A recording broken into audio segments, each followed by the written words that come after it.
लागत से 1.5 गुना दाम मिले। और वो दाम तभी हमको मिल सकता है जब कॉर्पोरेट को मंडियों से बाहर किया जाए और सार्वजनिक निवेश हो।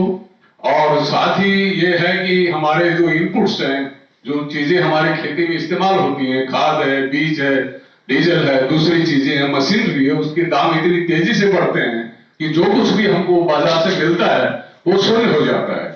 और हमारा जो ग्रामीण गरीब खेतीहर मजदूर है, हमारा छोटा किसान है, उसको साल भर रोजगार नहीं। इसलिए हमारी लड़ाई साथ के साथ है कि हमको रोजगार मिले।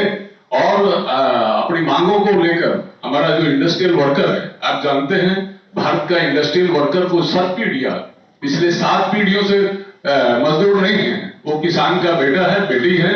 और हमारा सेक्टोरल जो 1 करोड़ से ज्यादा ASHA worker, anganwadi worker, mid day meal worker, उसका सबसे बड़ा हिस्सा ग्रामीण गरीबों से आता है। इसलिए ये हमारी लड़ाई जो है ये मिलकर रहेगी। जलंधर हमारे कल कन्वेंशन ने एक स्वर में पारित किया है कि हम किसान और मजदूर हम मिलकर लड़ेंगे।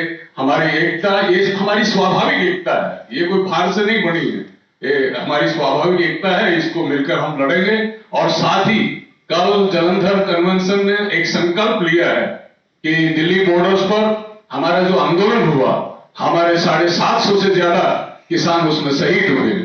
तो जो हमारे सिंघू बॉर्डर थे, टिकरी बॉर्डर थे, हम वहां उनका स्मारक बनाएंगे। आने वाली पीढ़ियां दिखाएंगे कि कैसे शांतिपूर्ण ढंग से एक फासिस्ट सरकार को झुकाया और अपना हकों की लड़ाई को जीता। आने वाली पीढ़ियों के लिए वो रहेगा। हमने मांग की है कि हरियाणा सरकार और दिल्ली सरकार उन दोनों बॉर्डरों के ऊपर उसके लिए स्मारक के लिए जगह उपलब्ध कराए। देश के कोने कोने से हम जनता के बीच से ये मांग जोरदार ढंग से उठाएंगे। और हम जो हमारा आने वाला कार्यक्रम है 26 जनवरी को जो ट्रैक्टर मार्च, आज जनतंत्र कागजों में रह गया है, ये धनतंत्र है और पूरी तरह से फासिस्ट रुझान को लिए हुए है। इसलिए हम इसको वास्तव में 26 जनवरी जनतंत्र का एक दिन वास्तव में हो तो हम ट्रैक्टर मार्च हमारे जिला मुख्यालयों पर और जहां बाइक मार्च, साइकिल मार्च, लेकिन पूरा किसान खेतीहर समुदाय उस दिन सड़क के ऊपर होगा, गांव बंद होगा।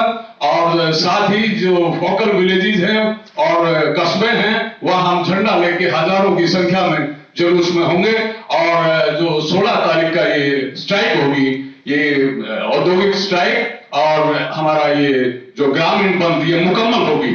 और इसमें हमारी ये लड़ाई जारी रहेगी और हम इस संकल्पबद्ध हैं, चुनाव आए ना आए हमारी लड़ाई जारी रहेगी। चुनाव के बाद भी लड़ाई रहेगी, लेकिन हम भूले नहीं जिस तरह से हम किसानों के ऊपर दमन किया है। हमको दिल्ली हमारी राजधानी, देश की राजधानी, हमको आने नहीं दिया था, तो हम जानते हैं, हम भूले नहीं। हम पर जिस तरह का दमन चलाया गया है और आज भी वो तरह तरह की साजिश रच रहे हैं, तो हमारा ये संघर्ष जारी रहेगा। और चुनाव में भी हम जो सत्ताधारी लोग हैं उनको निश्चित रूप से उनको सबक सिखाएंगे। और आने वाले समय में भी हमारा संघर्ष इस तरह से जारी रहेगा कि ये धनतंत्र नहीं, जनतंत्र, किसान और खेतीहर मजदूर देश के हर निर्णय में उनकी निर्णायक भूमिका हो।